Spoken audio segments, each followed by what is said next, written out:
ఈరోజు బాలల హక్కులు, బాల్య వివాహాలు, బాలలపై లైంగిక వేధింపులు మొదలగు అంశాలపైన అవగాహన కల్పించడానికి మాకు ఈ సమావేశాన్ని ఏర్పాటు చేసినటువంటి ఆర్టీటీ సిబ్బందికి, ఈ ప్రోగ్రామ్ను అరేంజ్ చేయడానికి అవకాశం ఇచ్చినటువంటి హెచ్ఎం గారికి, ఉపాధ్యాయులు. మీకు మహిళా police good touch bad touch చెప్పింటారు కదా, చెప్పినా ఎవరైనా చెప్తారా? గుడ్ టచ్ బ్యాడ్ టచ్ చెప్తారా? అందరికీ తెలుసు కదా good touch bad touch. First మీరు ఈ గుడ్ టచ్ బ్యాడ్ టచ్ తెలుసుకోగలిగితే మీరు మిమ్మల్ని మీరు రక్షించుకోగలరు. అబ్బాయిలు కానీ పెద్దవాళ్ళు కానీ మీ మీద లైంగిక వేధింపులు జరగకోకుండా మనము చూసుకోవచ్చు. ఒక చిన్న మా అనుభవంలో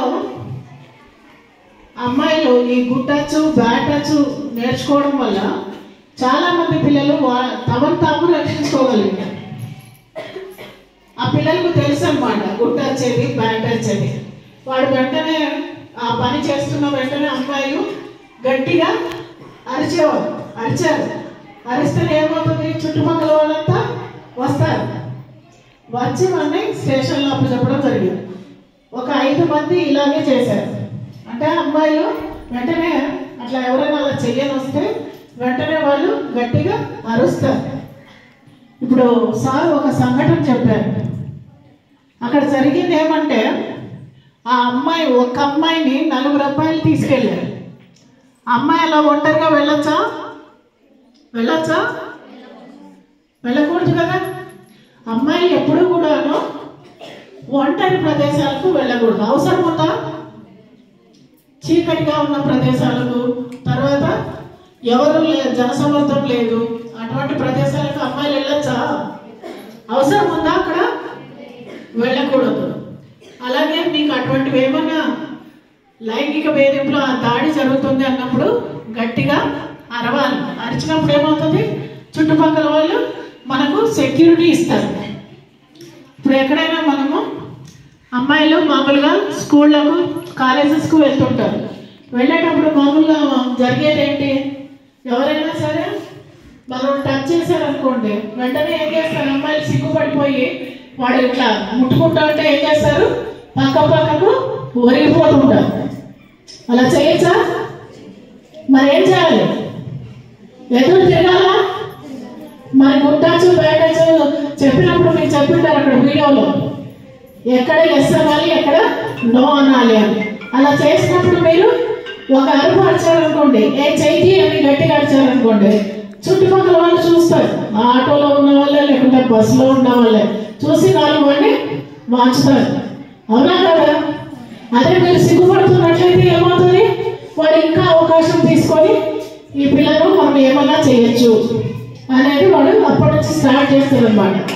అంటే అమ్మాయి మెత్తగా ఉంది, అమ్మాయిని మనము ఏమైనా చేయొచ్చు. అటువంటి అవకాశాలు మనము వాళ్ళకి ఇవ్వకూడదు. మనం సింపుల్గా చెప్పాలంటే బ్యాడ్ టచ్ అంటే ఏంటి? ఇప్పుడు మామూలుగా మన ప్రైవేట్ పార్ట్స్ ఎవరు కూడా తాకకూడదు. ప్రైవేట్ పార్ట్స్ అంటే ఏంటి? మనము ఎవరు చూడకుండా వాటిని మనము డ్రెస్ చేసేసుకుంటాం. ఈ పార్ట్ ఏం చేస్తాము? ఇది కనిపిస్తుందా? కనపడుతుంది. మనము డ్రెస్ వేసుకుంటున్నాం. కాబట్టి అటువంటి పార్ట్స్ ఎవరు కూడాను టచ్ చేయకూడదు. చేసిన వెంటనే ఏదో తిరగాలి. మీరు ఈ ధైర్యాన్ని అమ్మా నాన్నలకు కలిగించాలంటే ఏం చేయాలి? ఒక నమ్మకం అనేది తల్లికి రావాలి. మా పాప రోజు స్కూల్కి వెళ్తూ ఉంది, నేరుగా ఇంటికి వస్తూ ఉంది. ఏమైనా ఇటువంటి సంఘటనలు ఏమైనా జరిగినట్లయితే నా బిడ్డ ధైర్యంగా ఉంటుంది, ఎదుర్కొంటుంది అనే ధైర్యము తల్లిదండ్రులకు మీరు కల్పించినట్లయితే మీరు ఈ విధంగా చైల్డ్ మ్యారేజెస్కు అవకాశం ఇవ్వని వాళ్ళు అవుతారు. ఇప్పుడు ఇంతకుముందు చెప్పడం అదే అన్నమాట. వాళ్ళకు తల్లిదండ్రులకు నమ్మకం లేదు. అంటే మేము లేనప్పుడు మా పాప ఏమన్నా తప్పు అడుగు వేస్తుందేమో, కాబట్టి మా పాపకు వెంటనే పెళ్లి చేసేయాలి అనే ఆలోచన తల్లిదండ్రులకు మనమే కల్పిస్తున్నాం.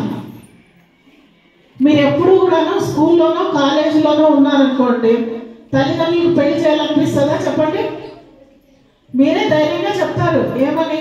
నేను ఇంకా చదువుకోవాలి, నేను డిగ్రీ చదువుకోవాలి, నాకు ఇప్పుడే పెళ్లి వద్దు అని చెప్తారు. ఆ ధైర్యాన్ని మీరు తల్లిదండ్రులకు కలిగించాలి. మా అమ్మాయి బాగా చక్కగా చదువుకుంటుంది, మంచి మార్కులు వస్తున్నాయి, కాబట్టి నా కూతురికి ఇప్పుడే పెళ్లి చెయ్యను అనే ధైర్యాన్ని మీరు తల్లిదండ్రులకు కలిగించాలి. అబ్బాయిలు కూడా మేము చెప్పేది ఏమంటే, సార్ ఇంతకుముందు మన ఎంఈఓ సార్ చెప్పారు, పోస్కో యాక్ట్. ఆ యాక్ట్ ఏమని చెప్తుంది? పిల్లలకు లైంగిక వేధింపుల నుండి రక్షణ కల్పించడానికి అది పోస్కో యాక్ట్ అనేది వచ్చింది. దాన్ని 2019లో సవరించి సార్ 14 సంవత్సరాలు అన్నారు. దాన్ని సవరణ చేసి 20 సంవత్సరాలు జైలు శిక్ష అన్నారు. అంటే మీరు ఏమనుకుంటారు? ఒకవేళ మగపిల్లలు ఆడపిల్లల మీద లైంగిక వేధింపులు చేస్తే అప్పుడు శిక్ష అని మీరు అనుకుంటున్నారు. కానీ చట్టం ఏం చెప్తుందంటే, అబ్బాయికి 25 సంవత్సరాలు నిండినాయి, కానీ అమ్మాయి మైనర్గా ఉంది, 15, 16, 14 సంవత్సరాల లోపు ఉంది. అటువంటి అమ్మాయిని మీరు చట్టబద్ధంగానే తర్వాత పెద్దల సమక్షంలో పెళ్లి చేసుకున్నప్పటికీ కూడా చట్టం ఏమంటుంది? మైనర్ అమ్మాయిని నువ్వు పెళ్లి చేసుకున్నావు కాబట్టి ఆ అమ్మాయిని నువ్వు రేప్ చేసినావు, కాబట్టి నీకు జైలు శిక్ష విధించాల్సిందే అంటారు. ఆ శిక్ష ఇప్పుడు కఠినంగా అమలు జరపడం జరుగుతోంది. ఇలాగే మన మండలంలో ఒక చోట 13 ఏళ్ళ అమ్మాయిని ఒక అతను పెళ్లి చేసుకుంటే ఇప్పుడు అతను కళ్యాణదుర్గ జైల్లో ఉన్నాడు. తర్వాత ఇంకొక అతను కూడా అలా పెద్ద శిక్షనే పడింది. కాబట్టి మీ ఇంట్లో మీ అన్నలు ఉంటారు, లేకుంటే మీ పెద్దనాన్న పిల్లలు ఉంటారు. అటువంటి వాళ్ళు కూడా పెళ్లి చేసుకుంటున్నట్లయితే మీరు అబ్బాయిలు ఏం చెప్పాలి? అమ్మాయిలు కానీ అటువంటి చిన్న అమ్మాయిని పెళ్లి చేసుకోవద్దండి. 18 సంవత్సరాలు నిండిన అమ్మాయిని మనము కోడలుగా తెచ్చుకుందాము. అట్లా మీ అమ్మాయిలు కూడాను అట్లా వాళ్ళ వదిన రావచ్చు. అట్లాంటప్పుడు మీరు చెప్పాలి. ఇప్పుడు మన కుంటుర్పు మండలంలో ఏం జరుగుతుంది? కర్ణాటక నుంచి పెళ్లి చేసుకొచ్చుకుంటున్నారు. అంటే ఇక్కడ సంబంధాలు చేసుకుంటే కదా మాలాంటి వాళ్ళు అడ్డుపడతాం కదా పెళ్లి చేసుకోనికుండా. అందుకని చెప్పేసి గుడ్డు చప్పుడు కాకుండా కర్ణాటకలో పెళ్లి చేసుకొని వచ్చేస్తున్నారు. ఆ అమ్మాయిలకి 14, 15 సంవత్సరాలు ఉంటాయి. ఆ పిల్లలు ప్రెగ్నెంట్స్ అవుతారు. వాళ్ళని మనము టీనేజ్ ప్రెగ్నెన్సీస్ అంటాం. టీనేజ్ అంటే ఎంత ఏజ్? 18 సంవత్సరాల లోపు. అంటే 11 సంవత్సరాల నుంచి 18 సంవత్సరాల లోపు ఆ వయసులో మనము టీనేజ్ అంటాం. ఈ వయసులో మన జీవితాన్ని మంచిగా మార్చుకోవచ్చు, లేదంటే చెడ్డదారిలో కన్నా మళ్ళించుకోవచ్చు. అంటే ఈ వయసు అనేది చాలా కీలకమైనది. 18 సంవత్సరాలు మామూలుగా మానవ జీవితంలో 3 దశలు ఎదుగుదల అనేది ఎక్కువగా ఉంటుంది. ఒకటి వచ్చేసి తల్లి గర్భంలో ఉన్నప్పుడు బిడ్డ బాగా డెవలప్ అవుతుంది. అంటే తల్లి గర్భంలో ప్రవేశించినప్పుడు ఇంత చిన్న అణువు ఉండేది, మళ్ళీ ఆ బిడ్డ డెలివరీ అయ్యేటప్పటికి కనీసము 2.5 కేజీలు బరువు పెరుగుతారు. అలాగే డెలివరీ అయిన తర్వాత బిడ్డ 2.5 కేజీలో ఏమనుకుంటారంటే, మీరు అమ్మ నాన్న చెప్పిన మాట వినిపించుకోరు. ఎంతసేపు ఫ్రెండ్స్ ఏం చెప్తే అదే వింటారు. అంటే పీర్ గ్రూప్స్ అంటారు. అంటే వాళ్ళు ఏమైనా వాళ్ళ ఆలోచనలు కానీ వాళ్ళ తల్లిదండ్రులతోటి చెప్పారన్నమాట, ఏ విషయాలైనా కూడా. అలా కాదు, అమ్మాయిలు కూడాను మీరు ఏదైనా సరే తల్లిదండ్రులతో షేర్ చేసుకోవాలి. అదో ఈరోజు నేను స్కూల్కి వెళ్ళాను, ఈరోజు ఇది జరిగింది. అబ్బాయిలు కూడా అమ్మ నాన్నతో బాగా ఫ్రీగా మాట్లాడాలి. అట్లా మాట్లాడితేనే ఫ్రెండ్స్ లాగా ఉంటేనే మీ సమస్యలు మీరు చెప్పుకోగలుగుతారు. ఈ వయసులో చెడు స్నేహాలు అనేవి పనికిరావు, మంచి స్నేహాలే ఉండాలి. కాబట్టి మీ 18 సంవత్సరాల లోపు మగపిల్లలు కానీ ఆడపిల్లలు కానీ తమ భవిష్యత్తును తామే తీర్చిదిద్దుకోవాలి మంచిగా. అంటే కనీసం మీరు డిగ్రీ వరకన్నా చదవాలి. మంచి ఉద్యోగాలు సంపాదించుకోవాలి, తమ కాళ్ళ మీద తమ నిలబడినప్పుడే పెళ్లిళ్ళు చేసుకోవాలి. అంతే తప్ప ఈ విధంగా బాల్య వివాహాలు మనకు పనికిరావు. ఎందుకు ఆడపిల్లలకు మనం బాల్య వివాహాలు చేయకూడదని చెప్తున్నామంటే, ఒక అమ్మాయి మెచ్యూర్ అవుతుంది. మన గ్రామంలో ఏమనుకుంటామంటే అమ్మాయి పెద్ద మనిషి అయింది, పెళ్లి చేసేయాలి అంటారు.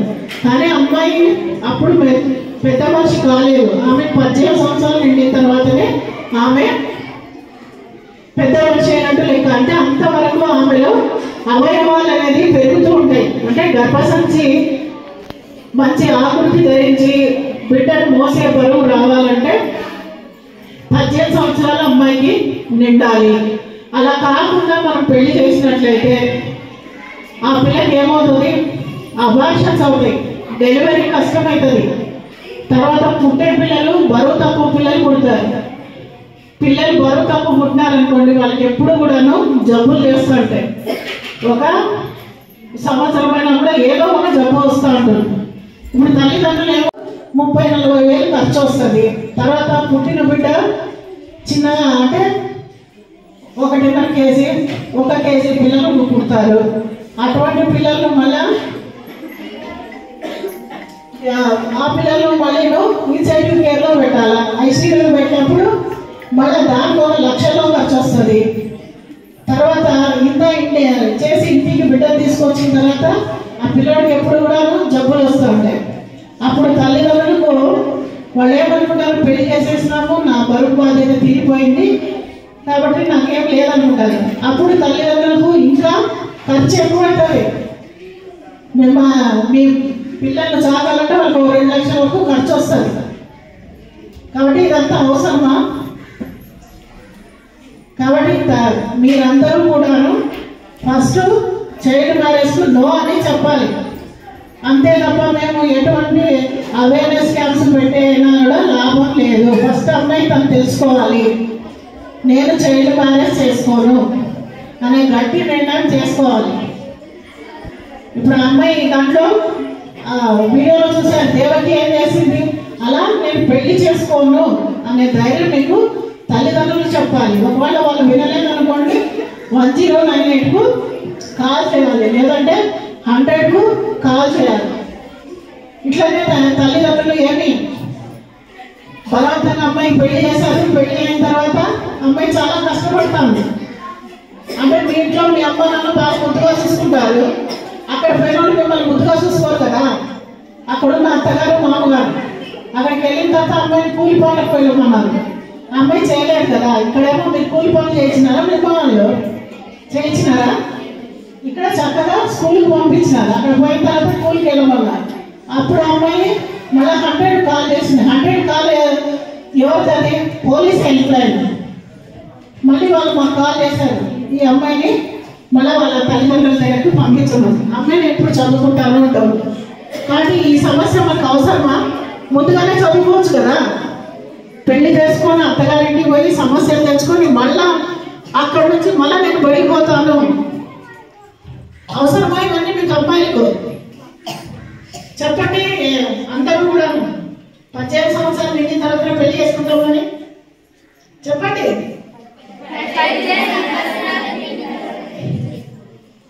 మళ్ళీ మా అంగన్వాడీ టీచర్ల నుంచి మాకు మళ్ళీ కాల్స్ రాకూడదు, మా ఊళ్ళో చైల్డ్ మ్యారేజ్ జరుగుతుంది అని. చేసుకుంటారా?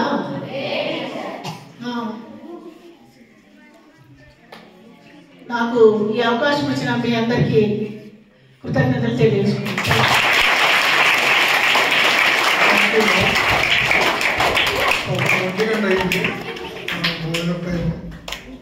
మరి మేడం 18 సంవత్సరాల తర్వాత చేసుకుంటారా అంటే కొంత డౌట్గా ఉన్నారు. 18 సంవత్సరాల తర్వాత చేసుకోవాలా, సెటిల్ అయినాక చేసుకోవాలా? మీరు ఎప్పుడు చేసుకోవాలబ్బా? 21 కంప్లీట్ అయితేనే చేసుకోవాలా, సెటిల్ అయినాక? సౌండ్ రాలేదు మనకి. సెటిల్ అయినాక ఓకే.